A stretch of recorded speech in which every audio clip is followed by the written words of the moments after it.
little owl.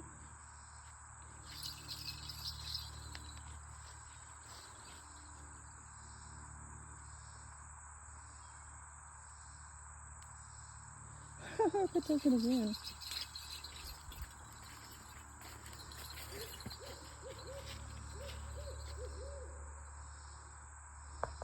Now imagine about 5 or 6 of those sounding like that. Like right outside of where you're sleeping in the night. It sounds kind of creepy, but it's actually peaceful and reassuring to me.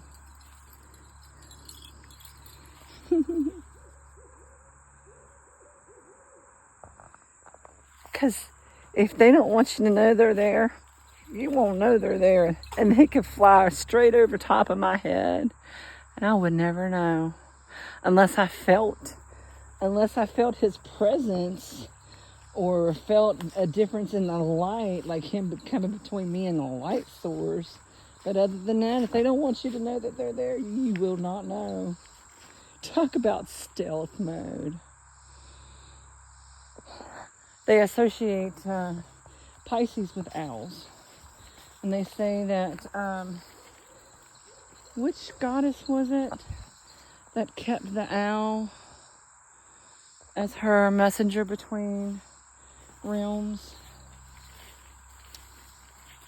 Because they can get in and out undetected.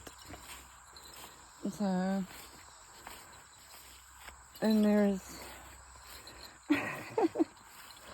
other reasons about the owl, but I'm not quite sure what it is right now. But there's something about it, and I'll be led back to it, or it'll pop to my feed. Something about the owl, the other source of information that I'm to be educated on.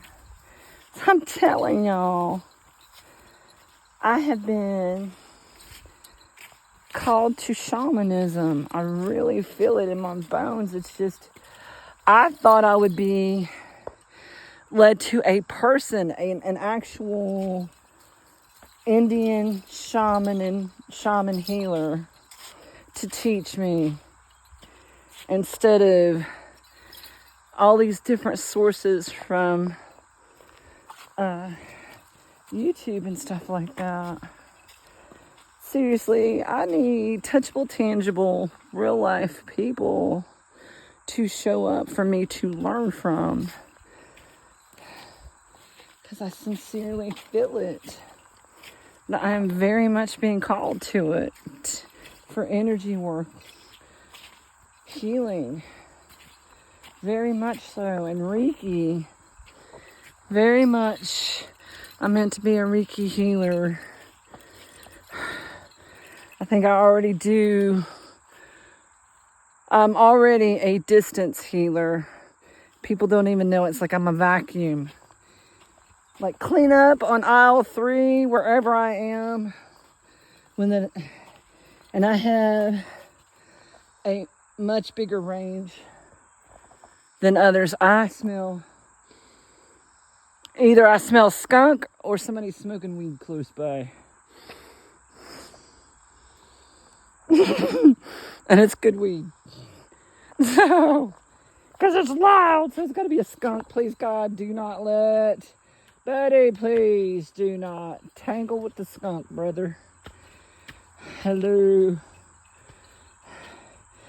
Well, that'll put to use that leftover spaghetti sauce that ran out of noodles, but I have rice. So I was trying to hillbilly engineer concoct, because I didn't want to wait and go to the grocery store. Anything to avoid more grocery shopping. Anyway, the rice is crunchy. The fuck? Are you kidding me? Anyway, how dare you? Crunchy rice. So he tangles with the skunk. The crunchy rice will at least help cling to his fur and stuff and help diffuse the stink, maybe. I don't know. so it won't be a complete waste. Cooper. Anyway, game shaved. I hope that owl came through. Love y'all. Hope you're loving.